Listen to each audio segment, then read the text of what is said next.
Hello friends, good evening. ಇವತ್ತು ನಾವು ಸೀಡ್ಸನ್ನು ಮಾಡೋಣ. ಇದು ಯಾಕಪ್ಪ ಇವತ್ತು ಅಂತಂದರೆ ಭಾಳ ದಿನ ಮೇಲೆ ಮತ್ತೊಮ್ಮೆ ಮಾಡ್ತಾಯಿದ್ದೀನಿ. ಮಿಕ್ಸ್ ಸೀಡ್ಗಳ ಉಪಯೋಗ ನಿಮಗೆಲ್ಲರಿಗೂ ಗೊತ್ತಿರ್ಬೋದು.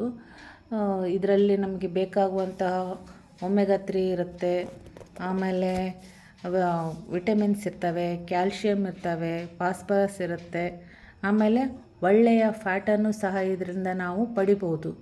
ಇದರಲ್ಲಿ ಏನೇನು ಸೀಡ್ಸನ್ನು ಬಳಸ್ತಾರಪ್ಪ ಸಾಮಾನ್ಯವಾಗಿ ಅಂತಂದರೆ ಅಗಸೆ ಬೀಜಗಳನ್ನು ಬಳಸ್ತಾರೆ. ಅಗಸೆ ಬೀಜ ಅಂತೂ ಭೂಲೋಕದ ಸಂಜೀವಿನಿ ಅಂತಲೇ ಕರೀತಾರೆ. ಫಾರಿನಲ್ಲಿ ಇದನ್ನೇನು ಮಾಡ್ತಾರೆ ಅಂದರೆ ಕ್ಯಾಪ್ಸೂಲ್ಗಳನ್ನು ಸಹ ಮಾಡಿ ಅದನ್ನ ತೊಗೊಳ್ತಿರ್ತಾರೆ.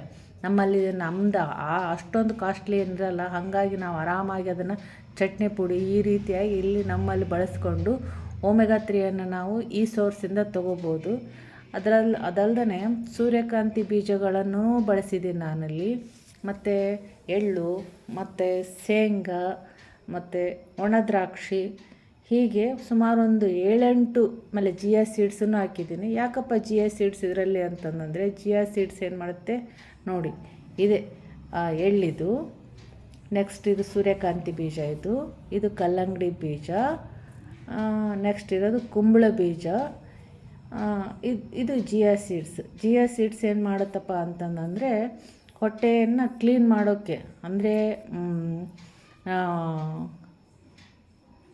ಆ್ಯಸಿಡಿಟಿ ಆಗಲಾರ್ದಂಗೆ ತಡೆಯೋದು. ಅದಲ್ದೇ ನಮಗೆ ಬೆಳಗ್ಗೆ ಬೇದಿ ಚೆನ್ನಾಗಾಗೋದಕ್ಕೆ ಈ ಥರ ಎಲ್ಲ ಸಹಾಯ ಮಾಡುತ್ತೆ. ಉಳಿದಂಥ ಎಲ್ಲ ಸೀಡ್ಸ್ಗಳು ಏನು ಮಾಡ್ತಾವೆ, ನಮಗೆ ಆರೋಗ್ಯವನ್ನು ನೀಡೋದಕ್ಕೆ ಏನೇನು ಬೇಕೋ ಅವೆಲ್ಲವು ಇಲ್ಲಿ ಮನೆಯಲ್ಲಾದರೆ ನಾವು ಎಲ್ಲವನ್ನು ಮಾಡಿಕೊಂಡು ಊಟ ಮಾಡ್ಬೋದು. ಆದರೆ ದೂರ ಬೆಂಗಳೂರಲ್ಲಿರೋ ಮಕ್ಕಳೇನು ಮಾಡಬೇಕು, ಅವ್ರಿಗಾಗಿ ಇವತ್ತು ನಾನು ಈ ಸೀಡ್ಸ್ಗಳನ್ನು ಮಾಡ್ತಾಯಿದ್ದೀನಿ.